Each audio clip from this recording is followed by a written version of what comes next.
فدين كونيا هي التي بمعنى المشيئة معنى مشيئاتي كقوله تعالى جت ربي من يريد الله أن يهديه فمن من ربي قجل شوفني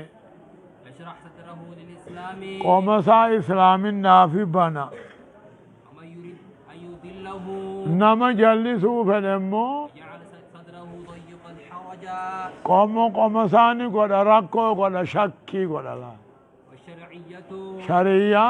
هي التي بمعنى المحبة سمعنا جلالاتي كقوله تعالى جت ربي والله يريد أن يتوب عليكم ربي توبا سني قبلوا دفلا والفرق بينهما غراغر ما لدو سلماني أن الكونية امو ارادان تتهودا يلزم فيها الوقوع المراد مران ربي اركم ودا ثبتا ولا يلزم أن يكون محبوبا لله ربي جالتا ما تهون برهم من ثبتمو تهو كافرا هنفا وأما الشرعية امو شريا فيلزم أن يكون مرادا ان يكون المراد فيها جي فيلزم أن يكون المراد فيها فدين ربي خيثتهون محبوبا لله ربي جالتا ما تهون ولا يلزم وقوعه امو اركمو ابون ثبتا هاي اركمون ثبتو جي هاي ختيانو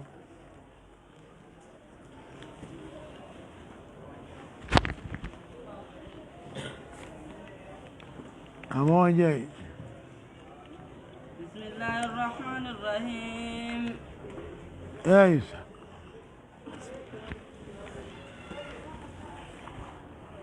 خلاصة نور اليقين خلاصة نور اليقين لا قرام ديما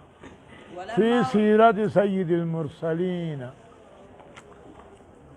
ولما وصل الرسول صلى الله عليه وسلم الهديبية رسول لقى هديبيان کو گئے أرسلت قريش گمنا بیدا قریشین ارگا ارگیتے الرسل ارگوون ارگیتے يسألونه عن سبب مجيئه خیز اکا ایسا گافتانی مال تو سی فیدے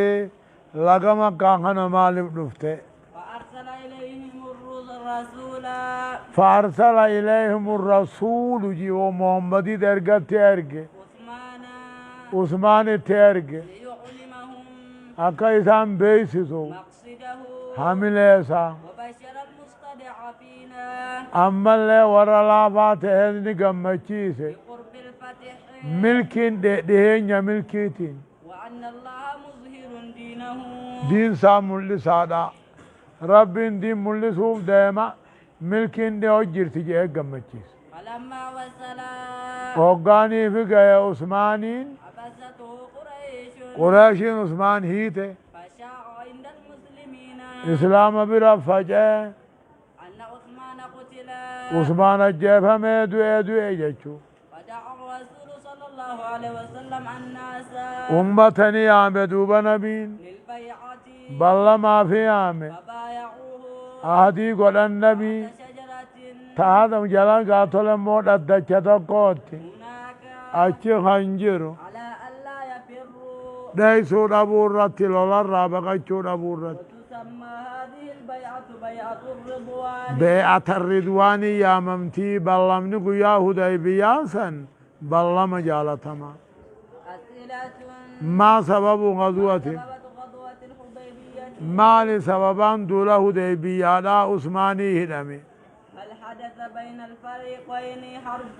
دوبا کافر اسلام ادو لولن دفع غابا سندفنی ماذا أرسلت قريش للرسول صلى الله عليه وسلم قریش مال ارگت رسولت بعد وصوله الهديبية ایگا حدیبیا گئے بودا دیبی ایدا من أرسل إليهم الرسول صلى الله عليه وسلم رسولو ما اینجو تیرگ عثمانی ماذا فعلت قريش بعثمان قریشین عثمان کم گوتنی ہی تھے ماذا فعل الرسول صلى الله عليه وسلم حينما شاء رسول مال دلگے اوگانی بھی فچے اجے چان عثمان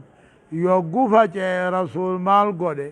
امت حیامے بلا منکے سبحان الله